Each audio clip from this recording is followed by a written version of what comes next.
आपको मैं एक एग्जाम्पल से बताता हूँ कि अगर आप कोई गाड़ी चलाते हैं और किसी रेत के धौरे में गाड़ी चलाते हैं और गाड़ी फंस जाती है और आपके पास इंजन तो है, क्या उस इंजन से आप गाड़ी निकाल लेते हैं? तो सर फिजिकल सिम्टम्स होना ज़रूरी है इसमें जरूरी नहीं है। मतलब बहुत बार ऐसा होता है, सीवियरिटी पे डिपेंड कर, बीमारी के साथ में दूसरी बीमारी हो सकती है। तो जैसे डायबिटीज़ के साथ में ब्लड प्रेशर हो सकता है, वैसे ही डायबिटीज़ के साथ एंजाइटी हो सकती है और वैसे ही एंजाइटी के साथ डिप्रेशन हो सकता है।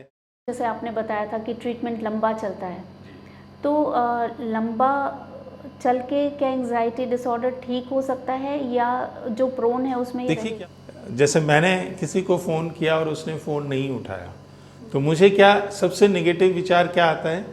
आप बताइए कि क्या आ सकता है नेगेटिव? एम्पैथी का मतलब है कि वो जिस दौर से, जिस स्थिति से, जिस इमोशनल उससे गुजर रहा है, उसको हम महसूस कर सकें। आपका ध्यान जो मेन एंजाइटी वाला वहाँ से फोकस हटके अलग अलग जगहों पे आप जाता है और आप अपने आप को संयमित महसूस करते हैं।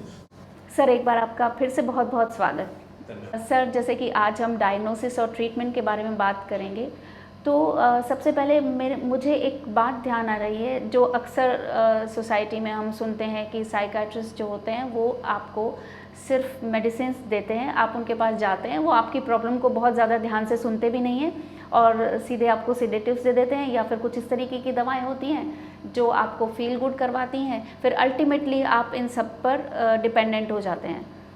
तो इस बात और यहाँ तक कि वो आप इस हद तक आपको दवाएं देते हैं कि आपका दिमाग कुछ सोचने समझने लायक नहीं रहता। और मैं इस बात को इतना प्रोग्राम के शुरू में इसलिए कर रही हूँ क्योंकि एक बड़े फेमस मोटिवेशनल स्पीकर, उनका मैंने एक वीडियो देखा, उसे वो कह रहे थे और लोग बहुत तारीफ़ कर रहे थे उनकी।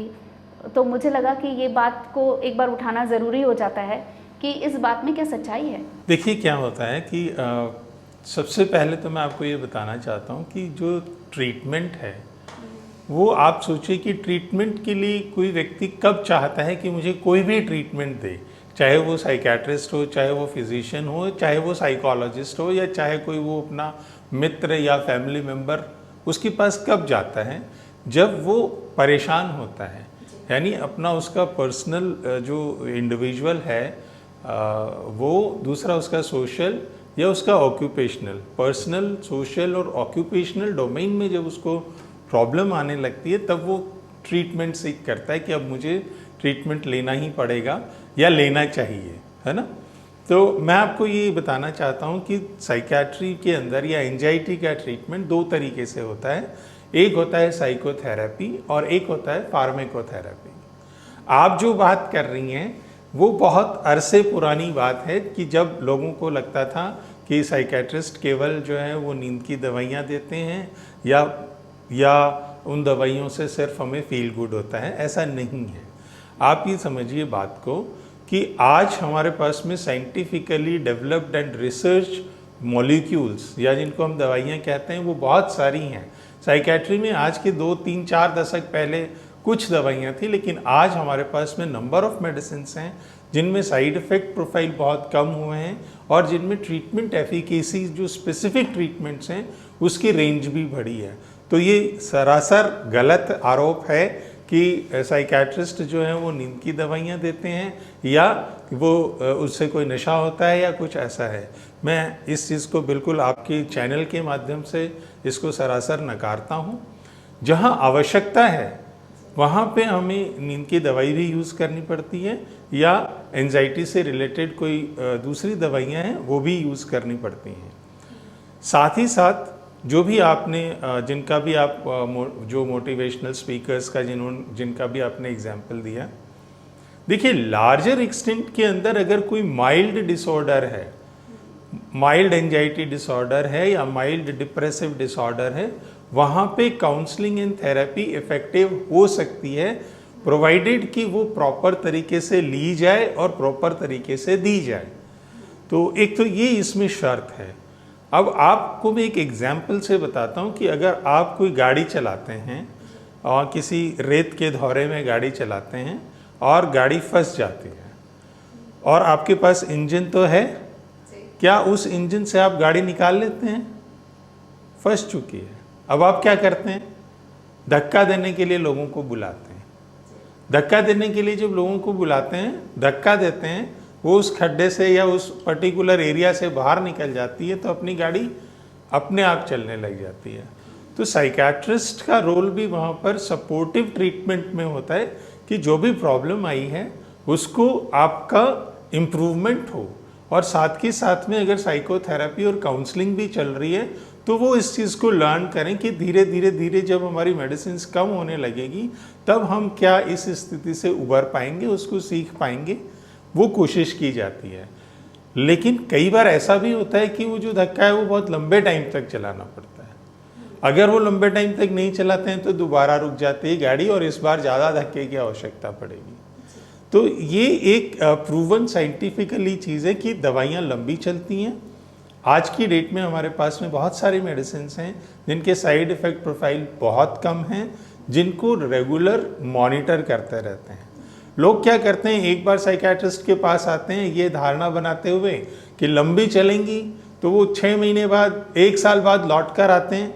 जबकि अगर उनको ये बुलाया जाता है कि आप 20 दिन बाद आइए, 1 महीने बाद आइए और हम आपका ट्रीटमेंट मॉडिफाई करेंगे, दवाइयाँ आवश्यकता अनुसार कम या ज़्यादा की जाएंगी। जब तक 2 साल में जब वो लौट के आता है तब तक तो वो वही दवाइयाँ खा रहा है जिसको उसको आवश्यकता है या नहीं है उसको नहीं पता। तो ये जो धारणा है ये हमें बदलनी होगी। दवाइयाँ लंबी चलती हैं लेकिन रेगुलर सुपरविजन में दवाइयाँ उसको ऑल्टर करते हैं, उसको कम करने की कोशिश करते हैं, और जहाँ ज़रूरत पड़ती है वहाँ पे चेंज भी की जाती है और उनके जो साइड इफ़ेक्ट प्रोफाइल्स हैं उसको प्रॉपर मॉनिटर किया जाता है, जैसे कि बाकी फिजिकल इलनेसेस के ट्रीटमेंट में होता है। आप कार्डियोलॉजिस्ट के पास महीने 2 महीने जब भी वो बुलाते हैं जाते हैं, ऐसे ही आप डायबिटीज़ के लिए जाते हैं, थायराइड के लिए जाते हैं, वैसे ही आपको मेंटल हेल्थ इश्यूज़ के लिए आपके कंसल्टेंट के पास में टाइमली जैसे वो बुलाते हैं जाना चाहिए।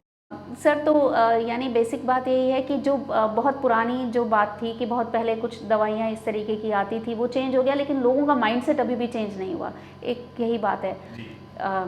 तो सर ये एक इम्पॉर्टेंट पॉइंट मुझे लगा था कि हम शुरू में डिस्कस करें, पर इससे पहले जो डायग्नोसिस है उसके बारे में आप थोड़ा सा बताएं। देखिए, जैसा मैंने पहले भी बताया कि जो साइकियाट्री में डायग्नोसिस है वो आपका क्राइटेरिया बेस्ड डायग्नोसिस है। इसमें हम ICD-10 या आप जो अपडेटेड वर्जन है वो 11 है, ICD-11 प्रोटोकॉल, जो मतलब जो डायग्नोस्टिक क्राइटेरिया है, या DSM-5 क्राइटेरियाज हैं।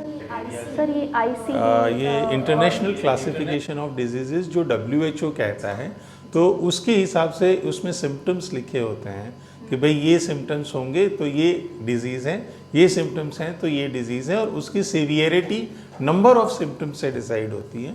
तो जैसा हमने कहा कि एंजाइटी की क्लासिफिकेशन के लिए या उसको डायग्नोस करने के लिए हमारे पास में कुछ टूल्स भी होते हैं, एंजाइटी रिलेटेड जो साइकोलॉजिकल टूल्स होते हैं। HAM-A करके आता है, हैमिल्टन एंजाइटी स्केल है, या बाकी इस तरह की जो एंजाइटी से रिलेटेड होते हैं। दूसरा, हम क्लिनिकल जो डायग्नोसिस करते हैं वो सिम्टम बेस्ड करते हैं कि वरी, एक्सेसिव वरी थॉट्स हैं, 6 महीने से ज़्यादा का ड्यूरेशन है, छोटी मोटी चीज़ों से हो रहा है, और साथ में एसोसिएटेड फिजिकल सिम्टम्स हैं जो ऑटोनॉमिक नर्वस सिस्टम से रिलेटेड उसके प्रेजेंटेशंस होती हैं, उनको हम एंजाइटी स्पेक्ट्रम में रखते हैं। तो सर फिजिकल सिम्टम्स होना ज़रूरी है? ज़रूरी नहीं है, मतलब बहुत बार ऐसा होता है, सीवियरिटी पे डिपेंड करता है कि फिजिकल सिम्टम्स में केवल कई बार थोड़े टाइम के लिए हार्ट बीट बढ़ गई, थोड़े टाइम के लिए पर्स्पिरेशन हो गया, या कभी कभी स्लीप डिस्टर्बेंसेस हो गए, इस तरह की चीज़ें भी होती हैं। लेकिन बेसिक जो है चीज़ वो कि एक्सेसिव वरी थॉट्स या बहुत ज़्यादा जो है ना संभावनाएं कि ऐसा हो जाएगा, ऐसा हो जाएगा, ऐसा हो जाएगा, वो चीज़ें जो है वो एसेंशियल उसके अंदर आता है। सर आपने पहले वाले वीडियो में बताया था कि एक साथ 2-3 बीमारियों के सिम्टम्स होते हैं, कुछ कॉमन भी होते हैं, तो जैसे डिप्रेशन है और एंग्जाइटी है, कुछ सिम्टम्स कॉमन भी हैं, और अगर किसी में दोनों साथ में हैं तो फिर वो किस तरीके से डायग्नोस? देखिए, क्या होता है कि ये कोमोर्बिडिटी अपन बोलते हैं कि एक बीमारी के साथ में दूसरी बीमारी हो सकती है। तो जैसे डायबिटीज़ के साथ में ब्लड प्रेशर हो सकता है, वैसे ही डायबिटीज़ के साथ एंजाइटी हो सकती है, और वैसे ही एंजाइटी के साथ डिप्रेशन हो सकता है या ऑब्सेसिव कंपल्सिव डिसऑर्डर के साथ में एंजाइटी हो सकती है। और चूंकि हमने कहा कि क्राइटेरिया बेस्ड डायग्नोसिस हैं तो एसेंशियल क्राइटेरियाज और सपोर्टिव सिम्टम्स होंगे तो हम उनको सेपरेटली डायग्नोस करके एक साथ उसका वो क्लब करते हैं कि भाई डिप्रेशन विद एंजाइटी या mixed anxiety depressive disorder, depend on उनका कैसे ऑनसेट हुआ, किसकी सीवियरिटी ज़्यादा है, पहले कौन से सिम्टम्स आए, बाद में कौन से सिम्टम्स आए और उसका सोशल बैकग्राउंड क्या है। तो उससे वो उसका एसोसिएशन, टेम्पोरल एसोसिएशन या रिलेशन क्या रहता है उस चीज़ से, उस पर डिपेंड करता है। बट हाँ, कोमॉर्बिडिट या दोनों साथ साथ बीमारियाँ हो सकती हैं। जैसे आपने बताया था कि ट्रीटमेंट लंबा चलता है, तो लंबा चल के क्या एंजाइटी डिसऑर्डर ठीक हो सकता है या जो प्रोन है उसमें ही देखिए क्या होता है, जैसे हमने बात करी कि लंबा चलता है और उसके बाद उस दौरान अगर हम कोपिंग मैकेनिज्म्स और अपने उसके ऊपर डेवलप करते हैं तो चांसेस होते हैं कि छोटे मोटे जो स्ट्रेसेस हैं या जो प्रेसिपिटेटिंग या रिस्क फैक्टर्स हैं उनको हम ओवरकम कर जाएं। लेकिन अगर कभी कभी सिचुएशन ऐसा आता है कि सीवियर स्ट्रेस या बहुत ज़्यादा इस तरह के स्ट्रेसेस आते हैं तो उसमें रिकरेंस हो सकती है।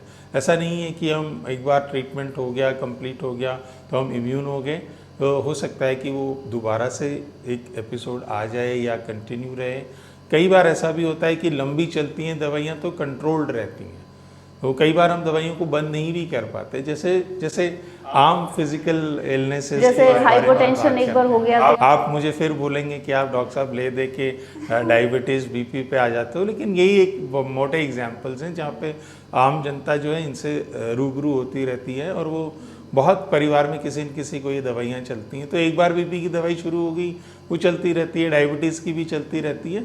तो कई बार ऐसा होता है, सभी केसेस में नहीं, लेकिन कुछ केसेस में ऐसा भी होता है कि दवाइयाँ जो हैं वो लाइफ लॉन्ग या बहुत लंबी यानी 5 साल 10 साल तक भी चलती हैं। तो जैसा कि आपने बताया अगर कोपिंग मैकेनिज्म है, साथ में सपोर्टिव फ्रेंड्स फैमिली है, तो वो उनका दवाइयाँ ज़्यादा असर करेंगी। दवाइयाँ असर करेंगी और दूसरा रिकरेंस उतना फ्रीक्वेंटली या उतना सीवियर नहीं होगा। सर, एक आपने साइकोथेरेपी की बात की थी, ये साइकोथेरेपी के बारे में थोड़ा सा ब्रीफ में बताइए। साइकोथेरेपी क्या होता है कि जैसे हम फार्मेकोथेरेपी का मतलब हो गया कि दवाइयों से हम इलाज करते हैं, साइकोथेरेपी का मतलब है कि हम कोई थेरेपी ऐसी देते हैं जिसमें मेडिसिन्स यूज़ नहीं होते हैं। तो ये स्पेसिफिकली साइकोलॉजिस्ट के द्वारा किया जाता है। तो ट्रेंड क्लिनिकल साइकोलॉजिस्ट होती हैं, वो साइकेट्रिस्ट के साथ में कॉमन एक वो प्लेटफॉर्म बनता है कि पर्टिकुलर व्यक्ति के साथ में हमें कौन सी थेरेपी की जाती हैं। तो कई तरह की थेरेपीज़ होती हैं, जो मोस्ट कॉमनली यूज थेरेपी है वो CBT यूज़ करते हैं अपन, कॉग्निटिव बिहेवियरल थेरेपी। उसके अलावा बाकी चीज़ें हैं, interpersonal therapy, family therapy, group therapy, ये सारी जो हैं वो साइकोथेरेपीज़ के अंदर आती हैं, जिसमें कि आपका जो बिहेवियर है, जो आपका कॉग्निशन है, आपका जो परसेप्शन है डिजीज़ के बारे में, इन सब चीज़ों को कंसीडर करके और आपके बिहेवियर में चेंजेस लाके और जो इफ़ेक्ट आ रहे हैं, जो नेगेटिव या सिम्टम्स आ रहे हैं, उनको कंट्रोल किया। सर, जैसे ग्रुप थेरेपी, ये तो नाम से समझ में आ रहे हैं। CBT को ऐसा समझना है कि कॉग्निटिव बिहेवियरल थेरेपी, 3 वर्ड्स हैं। तो कॉग्नाइज करना कि जो भी आपके विचार आ रहे हैं आप उनको कॉग्नाइज करते हैं। सपोज हम एग्जाम्पल के तौर पे देखते हैं कि मुझे नेगेटिव थॉट्स आ रहे हैं, जैसे मैंने किसी को फ़ोन किया और उसने फ़ोन नहीं उठाया, तो मुझे क्या सबसे नेगेटिव विचार क्या आता है? आप बताइए कि क्या आ सकता है नेगेटिव विचार? फ़ोन नहीं उठाया, ये नॉर्मल लोग सोचते हैं। लेकिन जो नेगेटिव है, जो डिप्रेस्ड है, वो ये सोचता है कि लोग मुझे पसंद नहीं कर रहे हैं, मुझे अवॉइड कर रहे हैं, इसलिए मेरा फ़ोन नहीं उठा रहे हैं, है ना। ये वर्स्ट नेगेटिव चीज़ है। तो वो व्यक्ति जब ये सोचे कि यार मेरा फ़ोन नहीं उठा रहे हैं और वो उस चीज़ को नेगेटिवली लेता है, तो ये कॉग्नाइज करना अपने बिहेवियर को कि नहीं ये गलत है, और भी कारण हो सकते हैं कि फ़ोन साइलेंट पे हो सकता है, वो ट्रैवल कर सकता है, वो बिज़ी हो सकता है, इत्यादि इत्यादि। और जब वो इन सिचुएशंस को एनालाइज करता है तो जो नेगेटिव फीलिंग उसकी थी उसमें फ़र्क आता है और वो थोड़ा कम नेगेटिव या पॉजिटिव की तरफ जाता है। तो जनरली लोग देते हैं ना ज्ञान की भाई पॉजिटिव सोचा करो, तो पॉजिटिव सोचा करो तो बोल देते हैं, लेकिन कैसे पॉजिटिव सोचें, वो खुद भी सोचना चाहता है पॉजिटिव, लेकिन किस तरह से पॉजिटिव सोचें ये जानना जरूरी है। और वो जो चीज़ है वो CBT के माध्यम से की जाती है। जी, तो ये हर जो भी नेगेटिव बातें हैं उनके बारे में उसमें उनको समझाने की कोशिश की जाती होगी कि इस थॉट की वजह ये है और इसको आप जी, इस और तरीके इसका से चेंज आपका कर सकते हैं। इसके प्रति रेस्पॉन्स या आपका बिहेवियर क्या होना चाहिए जिससे कि इस थॉट से आप जितना अफेक्टेड हो रहे हो वो नहीं हो। ये जो थेरेपी है CBT, ये मगर जब सीवियर एंग्जाइटी डिसऑर्डर होगा तब तो काम नहीं करती होगी।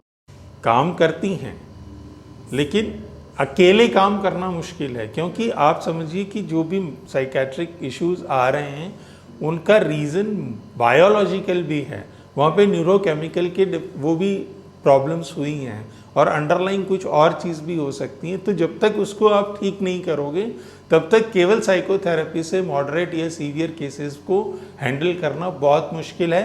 और थेरेपी के सक्सेसफुल होने के लिए थेरेपी लेने वाला और थेरेपी देने वाला दोनों का एक्टिव इन्वॉल्वमेंट बहुत ज़रूरी है।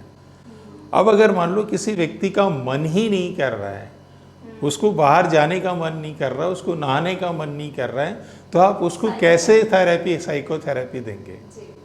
तो एक बार जब वो स्टार्ट करता है मेडिसिन लेना, जैसे मैंने कहा कि वो एक साइमल्टेनियसली साथ साथ चलने वाली चीज़ें हैं जो एक दूसरे को सपोर्ट करती हैं। मेडिसिन थेरेपी को सपोर्ट करता है और थेरेपी जो है वो मेडिसिन को सपोर्ट करती है। तो जैसे आपने बताया था शुरू में कि फ्रेंड्स एंड फैमिली या कोपिंग मैकेनिज्म, तो अगर हम आप बताना चाहें हमारे व्यूअर्स को कि वो किस तरीके से, अगर उनके आसपास उनके कलीग में उनके कोई भी ऐसा है जो एंजाइटी डिसऑर्डर वाला है। बहुत ज़रूरी और बहुत अच्छा प्रश्न आपने पूछा है कीर्ति जी कि हम खुद स्वस्थ रहें मानसिक तौर पर, और हमारा कर्तव्य और दायित्व है कि हमारे आसपास जो भी हमारे फैमिली मेम्बर्स हैं या जो हमारे फ्रेंड्स हैं या जो हमारे कोलीग्स हैं या जो हमारा सपोर्ट सिस्टम है उनके मेंटल हेल्थ का भी ध्यान रखें। और उसके लिए आपको सबसे ज़रूरी चीज़ है कि 4-5 पॉइंट हैं कि एक, आप ऑब्ज़र्व करिए लोगों को। आप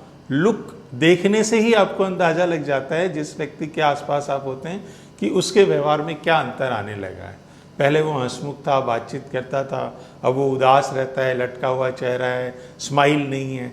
तो ये अपना कर्तव्य है कि उसको रैपो एस्टेब्लिश करते हुए उससे पूछा जाए कि वो किस समस्या से गुजर रहा है। उस वक्त हमें ये ध्यान देना पड़ेगा कि उसकी जो रिस्पेक्ट है वो हम मेंटेन रखेंगे, ये नहीं कि हम कुछ भी उसको बोलें, है ना। दूसरा, एम्पैथी एक बहुत ज़रूरी चीज़ है जो हमें कनेक्ट करने में हेल्प करती है, स्पेशली मेंटल हेल्थ इश्यूज़ के लोगों के साथ। एम्पैथी का मतलब है कि वो जिस दौर से, जिस स्थिति से, जिस इमोशनल उससे गुजर रहा है उसको हम महसूस कर सकें। ये डिफरेंट है फ्रॉम सिंपैथी। तो सिंपैथी होनी चाहिए, लेकिन एम्पैथी बहुत ज़्यादा और एसेंशियल पार्ट है आप दूसरे लोगों की मदद करने के लिए।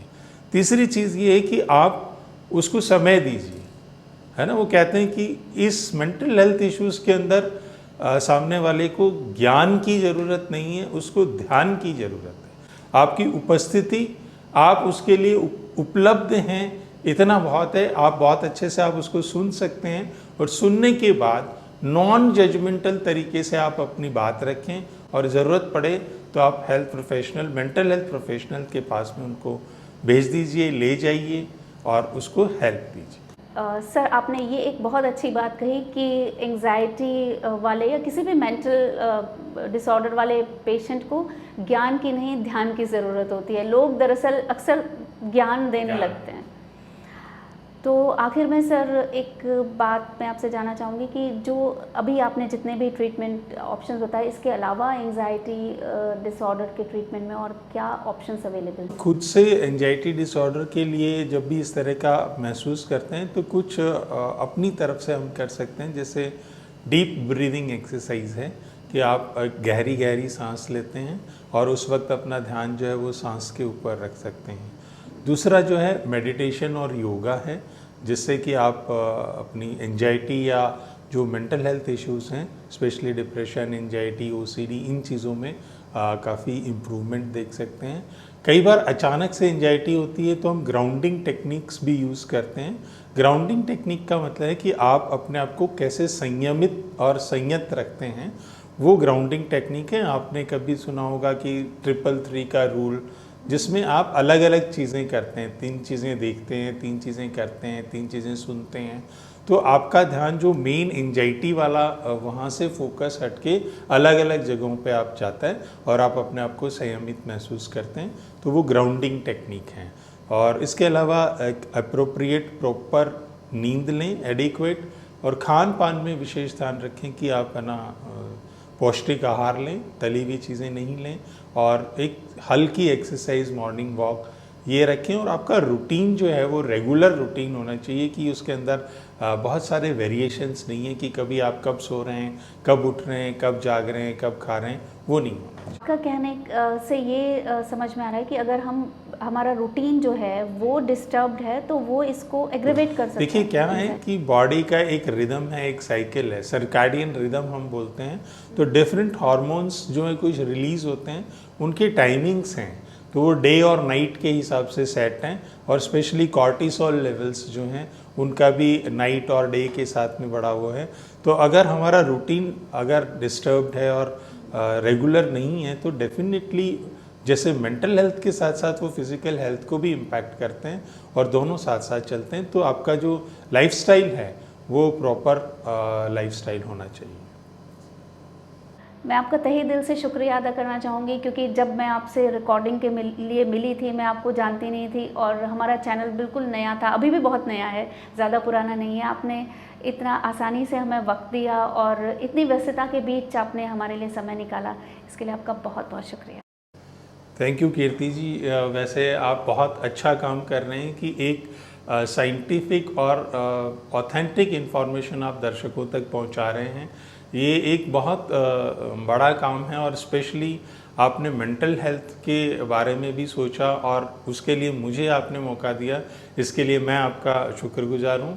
बहुत बहुत धन्यवाद। और उम्मीद करता हूँ कि दर्शकों को ये चीज़ पसंद आएगी और वो आपसे इस बारे में अपना फीडबैक शेयर करेंगे और उनको जो भी जिज्ञासा है मेंटल हेल्थ से रिलेटेड वो आप तक पहुँचाएंगे और आप उनका समुचित समाधान एक्सपर्ट्स से मिलकर करें। वीडियो पसंद आए तो लाइक और शेयर कीजिएगा।